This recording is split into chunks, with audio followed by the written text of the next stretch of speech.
Starting in 5 seconds. People in rural areas find that there are no health facilities available to them and their children may die due to lack of it.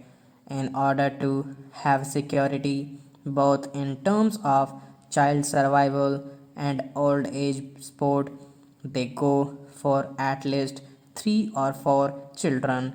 The better off in the society, however, can take greater care of their children because of being sure of getting all the medical care that science and technology can provide them in today's world.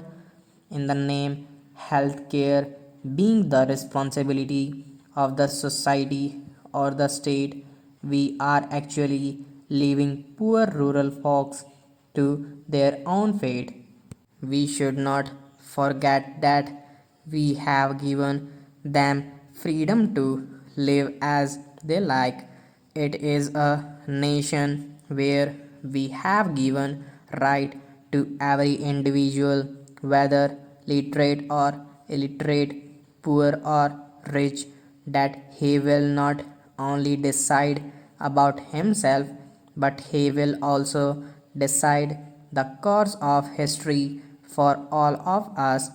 If more than 50% of population is below poverty line, if more than 50% people are illiterate in this country, what is going to happen? What will be the psychological impact of this section of the society on others and the leadership? The other related question for human capital build up is the nature and quality of the educational system. We need to question ourselves as to how far we have been able to improve and reform the educational system which was handed over to us by the British. In spite of a large number of studies, reports of committees, and high power commissions and their recommendations, the educational system in the country, in essence, continues to be the same as it was during the colonial phase of Indian history. We have yet not reformed the system to be the one which could promote professional competence or help the youth to think independently, and that too in terms of immediate community and national interest. The educational system needs to be thought of in a different manner than what has been the case so far. Spread of education is closely associated with population control. This has been amply demonstrated in Kerala, which has the highest literacy rate and the lowest rate of population growth. The opposite is true of states like Madhya Pradesh and Rajasthan, where literacy rate is not high. Education, particularly among the women, increases the effectiveness of population control programs. To build human capital of excellence has therefore to be the primary concern of a purposeful population policy. Education of women is particularly important, and this aspect of education is lacking in our country. If women are educated, they can take better care of their children and play a great role in making them healthy, useful, and intelligent citizens.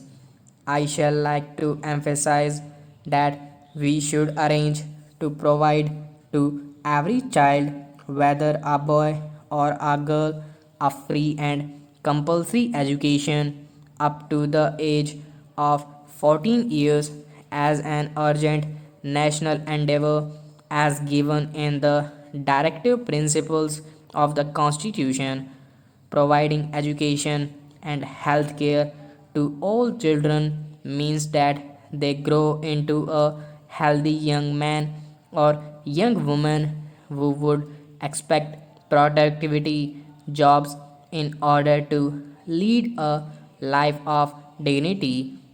Here comes the problem of employment.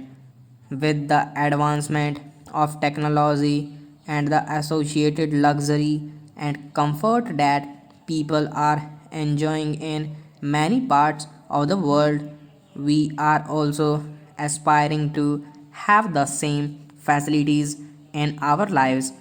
But I know that all the indigenous methods that were providing jobs to millions of our people, though are not enough to provide a comfortable life, can at least give them sustenance.